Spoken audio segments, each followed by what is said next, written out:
Chapter 2 of Other People's Money by Louis D. Brandeis. How the Combiners Combine. Among the Allies, two New York banks, the National City and the First National, stand preeminent. They constitute, with the Morgan firm, the inner group of the money trust. Each of the two banks, like J.P. Morgan and Company, has huge resources. Each of the two banks, like the firm of J.P. Morgan and Company, has been dominated by a genius in combination. In the National City, it is James Stillman, and in the First National, George F. Baker. Each of these gentlemen was formerly president and is now chairman of the board of directors. The resources of the National City Bank, including its Siamese-twin security company, are about $300 million. Those of the First National Bank, including its Siamese-twin security company, are about $200 million. The resources of the Morgan firm have not been disclosed, but it appears that they have available for their operations also huge deposits from their subjects. Deposits reported as $162,500,000. The private fortunes of the chief actors in the combination have not been ascertained, but sporadic evidence indicates how great are the possibilities of accumulation when one has the use of other people's money. Mr. Morgan's wealth became proverbial. Of Mr. Stillman's many investments, only one was specifically referred to, as he was in Europe during the investigation and did not testify, but that one is significant. His 47,498 shares in the National City Bank are worth about $18 million. Mr. Jacob H. Schliff aptly describes this as a very nice investment.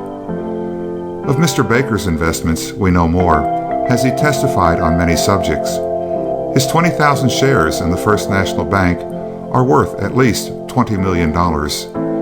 His stock in 6 other New York banks and trust companies are together worth about $3 million. The scale of his investment in railroads may be inferred from his former holdings in the Central Railroad of New Jersey. He was its largest stockholder, so large that with a few friends he held a majority of the $27,436,800 par value of outstanding stock, which the Reading bought at $160 a share. He is a director in 28 other railroad companies, and presumably a stockholder in at least as many. The full extent of his fortune was not inquired into, for that was not an issue in the investigation. But it is not surprising that Mr. Baker saw little need of new laws. When asked, "You think everything is all right as it is in the world, do you not?" he answered, "Pretty nearly." Ramifications of power. But wealth expressed in figures gives a wholly inadequate picture of the Allies' power. Their wealth is dynamic. It is wielded by geniuses in combination. It finds its proper expression in means of control. To comprehend the power of the Allies, we must try to visualize the ramifications through which the forces operate. Mr. Baker is a director in 22 corporations, having, with their many subsidiaries, an aggregate resource or capitalization of $7,272,000,000. But the direct and visible power of the First National Bank, which Mr. Baker dominates, extends further. The Peugeot report shows that its directors, including Mr. Baker's son, are directors in at least 27 other corporations with resources of $4,270,000,000. That is, the First National is represented in 49 corporations with aggregate resources or capitalization of $11,542,000,000. It may help to an appreciation of the Allies' power to name a few of the more prominent corporations in which, for instance, Mr. Baker's influence is exerted, visibly and directly, as voting trustee, executive committeeman, or simple director. 1. Banks, trusts, and life insurance companies. First National Bank of New York, National Bank of Commerce, Farmers Loan and Trust Company, Mutual Life Insurance Company. 2. Railroad companies. New York Central Lines, New Haven, Reading, Erie, Lackawanna, Lehigh Valley, Southern, Northern Pacific, Chicago, Burlington, and Quincy. 3. Public service corporations. American Telegraph and Telephone Company, Adams Express Company. 4. Industrial corporations. United States Steel Corporation, Pullman Company. Mr. Stillman is a director in only 7 corporations, with aggregate assets of $2,476,000,000, but the directors in the National City Bank, which he dominates, are directors in at least 41 other corporations, which, with their subsidiaries, have an aggregate capitalization or resource of $10,564,000,000. The members of the firm of J.P. Morgan and Company, the acknowledged leader of the Allied forces, hold 72 directorships in 47 of the largest corporations of the country. The Peugeot Committee finds that members of J.P. Morgan and Company and the directors of their controlled trust companies and of the First National and the National City Bank together hold 118 directorships in 34 banks and trust companies, having total resources of $2,679,000,000 and total deposits of $1,983,000,000. 30 directorships in 10 insurance companies, having total assets of $2,293,000,000. 105 directorships in 32 transportation systems, having a total capitalization of $11,784,000,000 and a total mileage, excluding express companies and steamship lines, of 150,200. 63 directorships in 24 producing and trading corporations, having a total capitalization of $3,339,000,000.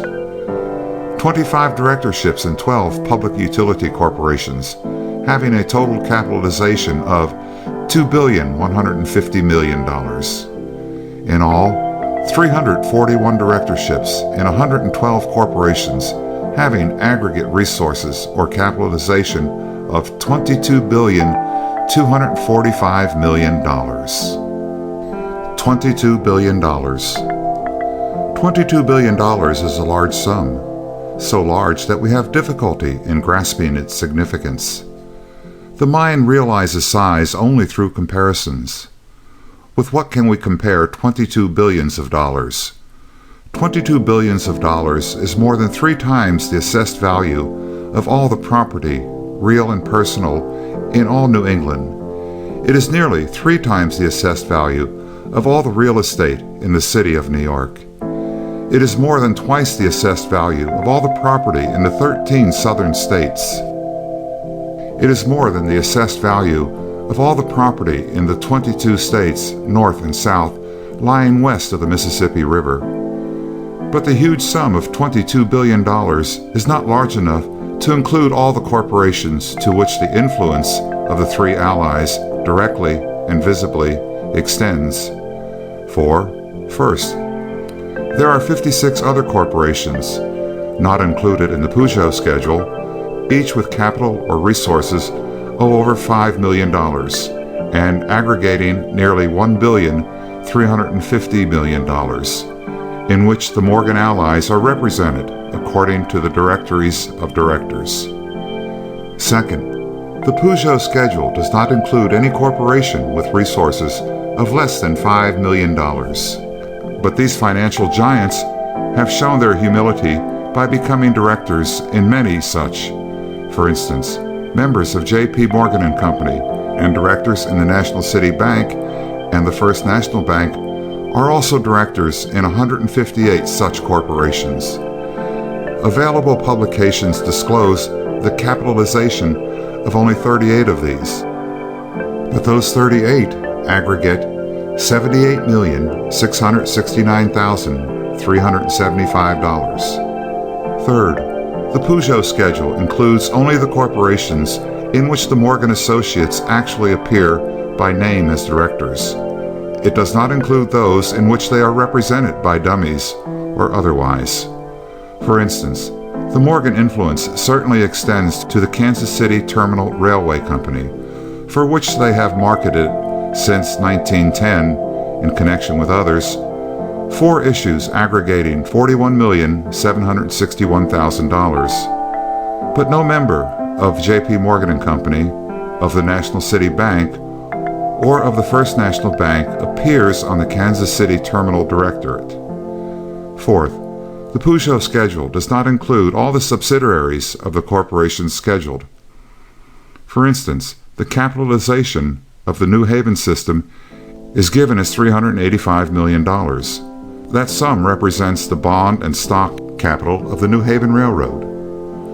But the New Haven system comprises many controlled corporations whose capitalization is only to a slight extent included, directly or indirectly, in the New Haven Railroad balance sheet. The New Haven, like most large corporations, is a holding company also, and a holding company may control subsidiaries while owning but a small part of the latter's outstanding securities. Only the small part so held will be represented in the holding company's balance sheet. Thus, while the New Haven Railroad's capitalization is only $385 million, and that sum only appears in the Peugeot schedule, the capitalization of the New Haven system, as shown by a chart submitted to the committee, is over twice as great, namely $849 million. It is clear, therefore, that the $22 billion referred to by the Peugeot committee understates the extent of the concentration affected by the inner group of the money trust. Cementing the Triple Alliance. Care was taken by these builders of imperial power that their structure should be enduring. It has been buttressed on every side by joint ownerships and mutual stockholdings, as well as by close personal relationships. For directorships are ephemeral and may end with a new election. Mr. Morgan and his partners acquired 1/6 of the stock of the First National Bank and made a $6 million investment in the stock of the National City Bank. Then J.P. Morgan and Company, the National City, and the First National, or their dominant officers, Mr. Stillman and Mr. Baker, acquired together by stock purchases and voting trusts control of the National Bank of Commerce with its $190 million of resources, of the Chase National with $125 million, of the Guarantee Trust Company with $232 million, of the Bankers Trust Company with $205 million, and of a number of smaller but important financial institutions. They became joint voting trustees in great railroad systems, and finally, as if the Allies were united into a single concern, loyal and efficient service in the banks, like that rendered by Mr. Davidson and Mr. Lamont in the First National, was rewarded by promotion to membership in the firm of J.P. Morgan and Company. The Provincial Allies. Thus equipped and bound together, J.P. Morgan and Company, the National City, and the First National easily dominated America's financial center, New York. For certain other important bankers, to be hereafter mentioned, were held in restraint by gentlemen's agreements.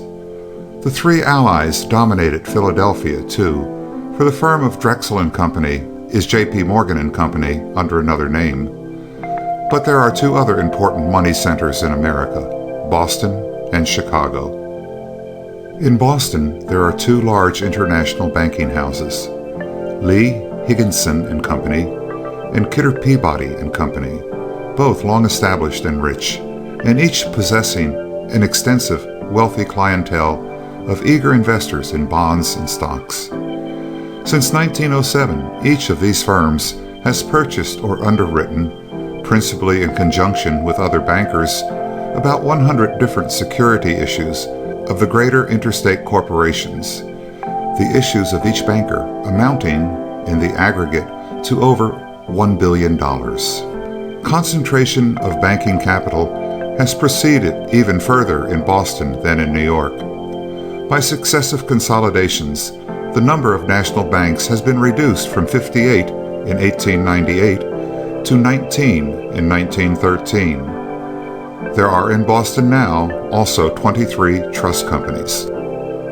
The National Schwalmut Bank, the First National Bank of Boston, and the Old Colony Trust Company, which these two Boston banking houses and their associates control, alone have aggregate resources of $288,386,294, constituting about one-half of the banking resources of the city. These great banking institutions, which are themselves the result of many consolidations, and the 21 other banks and trust companies in which their directors are also directors, hold together 90% of the total banking resources of Boston. And linked to them by interlocking directorates are 9 other banks and trust companies whose aggregate resources are about 2.5% of Boston's total. Thus, of 42 banking institutions, 33 with aggregate resources of $560,516,239, holding about 92.5% of the aggregate banking resources of Boston, are interlocked. But even the remaining 9 banks and trust companies, which together hold but 7.5% of Boston's banking resources, are not all independent of one another. 3 are linked together, so that there appear to be only 6 banks in all Boston that are free from interlocking directorate relations. They together represent but 5% of Boston's banking resources. And it may well be doubted whether all of even those 6 are entirely free from affiliations with the other groups. Boston's banking concentration is not limited to the legal confines of the city. Around Boston proper are over 30 suburbs, with which it forms what is popularly known as Greater Boston. These suburban municipalities, and also other important cities like Worcester and Springfield, are in many respects within Boston's sphere of influence. Boston's inner banking group has interlocked not only 33 of the 42 banks of Boston proper, as above shown, but it has linked with them by interlocking directorateships at least 42 other banks and trust companies in 35 other municipalities. Once Lee Higginson and Company and Kidder Peabody and Company were active competitors. They are so still in some small or purely local matters, but both are devoted cooperators with the Morgan Associates in larger and interstate transactions, and the alliance with these great Boston banking houses has been cemented by mutual stock holdings and co-directorships. Financial concentration seems to have found its highest expression in Boston. Somewhat similar relations exist between the Triple Alliance and Chicago's great financial institutions. Its First National Bank, the Illinois Trust and Savings Bank, and the Continental and Commercial National Bank, which together control resources of $561 million. And similar relations would doubtlessly be found to exist with leading bankers of the other important financial centers of America, as to which the Peugeot Committee was prevented by lack of time from making investigation. The auxiliaries. Such are the primary, such the secondary powers, which comprise the money trust. But these are supplemented by forces of magnitude, radiating from these principal groups, says the Peugeot Committee, and closely affiliated with them are smaller but important banking houses, such as Kissel, Kennicott and Company, White Weld and Company, and Harvey Fisk and Sons, who receive large and lucrative patronage from the dominating groups, and are used by the latter as jobbers or distributors of securities, the issuing of which they control, but for which reasons of their own they prefer not to have issued or distributed under their own names. Lee, Higginson and Company, besides being partners with the inner group, are also frequently utilized in this service because of their facilities as distributors of securities. For instance, J.P. Morgan and Company, as fiscal agents of the New Haven Railroad, had the right to market its securities and that of its subsidiaries.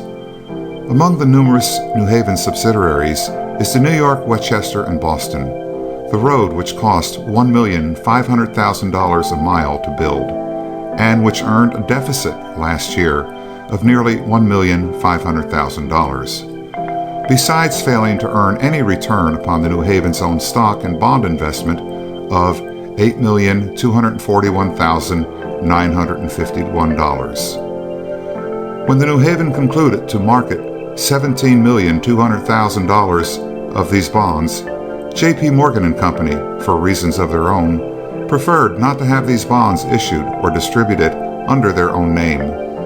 The Morgan firm took the bonds at 92.5 net, and the bonds were marketed by Kissel, Kennicott and Company and others at 96.25. The satellites. The alliance is still further supplemented, as the Peugeot Committee shows. Beyond these intergroups and subgroups are banks and bankers throughout the country who cooperate with them in underwriting or guaranteeing the sales of securities offered to the public, and who also act as distributors of such securities. It was impossible to learn the identity of these corporations, owing to the unwillingness of the members of the intergroup to disclose the names of their underwriters. But sufficient appears to justify the statement that there are at least hundreds of them, and that they extend into many of the cities throughout this and foreign countries. The patronage thus proceeding from the intergroup and its subgroups is of great value to these banks and bankers, who are thus tied by self-interest to the great issuing houses and may be regarded as part of this vast financial organization. Such patronage yields no inconsiderable part of the income of these banks and bankers, and without much risk on the account of the facilities of the principal groups for placing issues of securities through their domination of great banks and trust companies, and their other domestic affiliations and their foreign connections. The underwriting commissions on issues made by this intergroup are usually easily earned, but do not ordinarily involve the underwriters in the purchase of the underwritten securities. Their interest in the transaction is generally adjusted unless they choose to purchase part of the securities by the payment to them of a commission. There are, however, occasions on which this is not the case. The underwriters are then required to take the securities. Bankers and brokers are so anxious to be permitted to participate in these transactions under the lead of the intergroup that, as a rule, they join when invited to do so, regardless of their approval of the particular business, lest by refusing they should thereafter cease to be invited. In other words, an invitation from these royal bankers is interpreted as a command. As a result, these great bankers frequently get huge commissions without themselves distributing any of the bonds, or even having taken any actual risk. In the case of the New York subway financing, $170 million of bonds by Messrs. Morgan and Company and their associates, Mr. Davison, as the Peugeot Committee reports, estimated that there were from 100 to 125 such underwriters who were apparently glad to agree that Messrs. Morgan and Company, the First National Bank, and the National City Bank should receive 3%, equal to $5,100,000 for forming this syndicate, thus relieving themselves from all liability, whilst the underwriters assumed the risk of what bonds would realize and of being required to take their share of the unsold portion. The protection of pseudo-ethics. The organization of the money trust is intensive, the combination comprehensive, but one other element was recognized as necessary to render it stable and to make its dynamic force irresistible. Despotism, be it financial or political, is vulnerable unless it is believed to rest upon a moral sanction. The longing for freedom is ineradicable. It will express itself in protest against servitude and inaction unless the striving for freedom be made to seem immoral. Long ago monarchs invented, as a preservative of absolutism, the fiction of the divine right of kings. Bankers, imitating royalty, invented recently the precious rule of so-called ethics, by which it is declared unprofessional to come to the financial relief of any corporation which is already the prey of another reputable banker. The possibility of competition between these banking houses in the purchase of securities, says the Peugeot Commission, is further removed by the understanding between them and others that one will not seek, by offering better terms, to take away from another a customer which it has theretofore served, and by corollary of this, namely, that were given bankers having once satisfactorily united in bringing out an issue of a corporation, they shall also join in bringing out any subsequent issue of the same corporations. This is described as a principle of banking ethics. The ethical basis of the rule must be that the interests of the combined bankers are superior to the interests of the rest of the community. Their attitude reminds one of the sphere of influence with ample hinterlands, which rapacious nations are adjusting differences.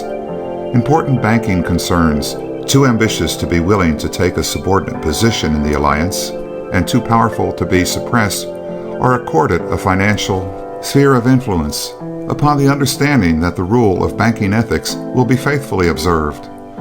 Most prominent among such lesser potentates are Kuhn, Loeb and Company of New York, an international banking house of great wealth with large clientele and connections. They are accorded an important sphere of influence in American railroading, including, among other systems, the Baltimore and Ohio, the Union Pacific, and the Southern Pacific. They and the Morgan Group have, with few exceptions, preempted the banking business of the important railroads of the country. But even Kuhn, Loeb and Company are not wholly independent. The Peugeot Committee reports that they are qualified allies of the inner group, and through their close relations with the National City Bank and the National Bank of Commerce and other financial institutions, have many interests in common with the Morgan Associates, conducting large joint account operations with them. The evils resultant.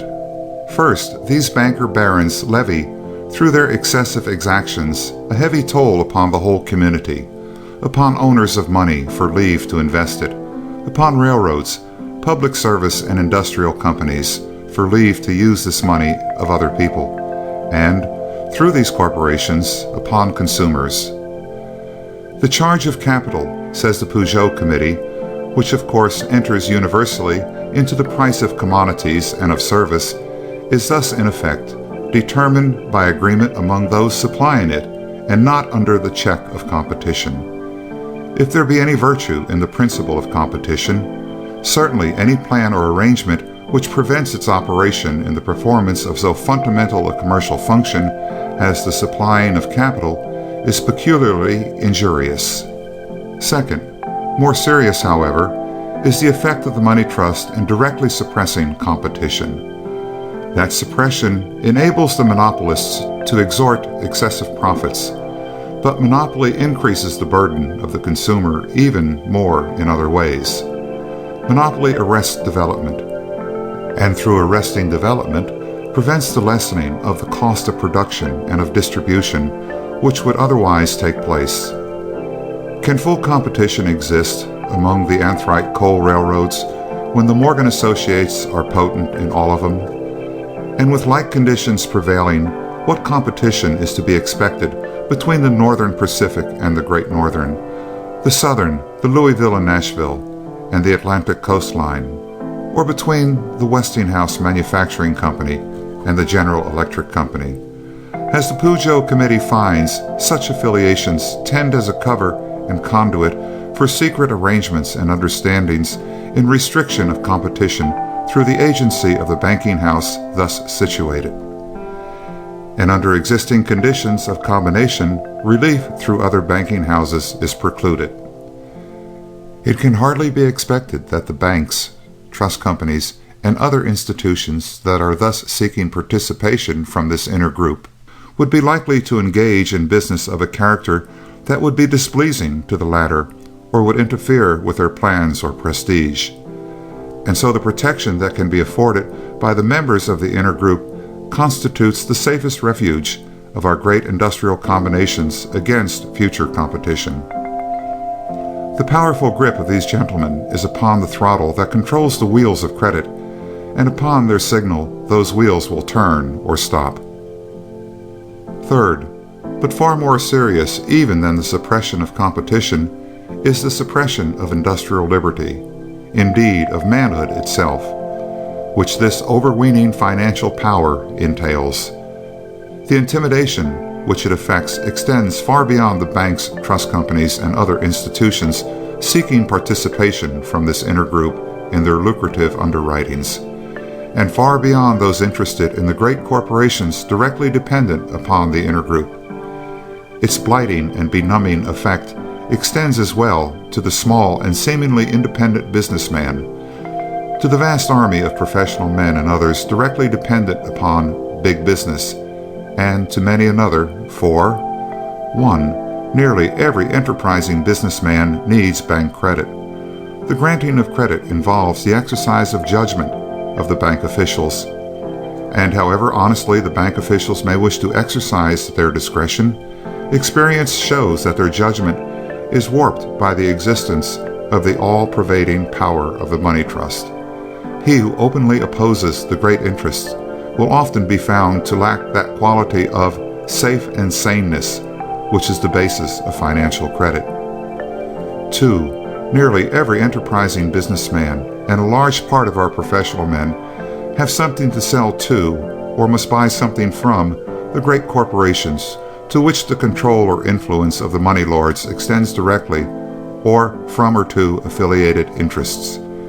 Sometimes it is merchandise, sometimes it is service. Sometimes they have nothing either to buy or to sell, but desire political or social advancement. Sometimes they want merely peace. Experience shows that it is not healthy to buck against a locomotive, and business is business. Here and there you will find a hero, red-blooded and courageous, loving manhood more than wealth, place, or security, who dared to fight for independence and won. Here and there you may find the martyr, who resisted in silence and suffered with resignation. But America, which seeks the greatest good of the greatest number, cannot be content with conditions that fit only the hero, the martyr, or the slave. End of Chapter 2. Recording by Richard Kilmer, Rio Medina, Texas.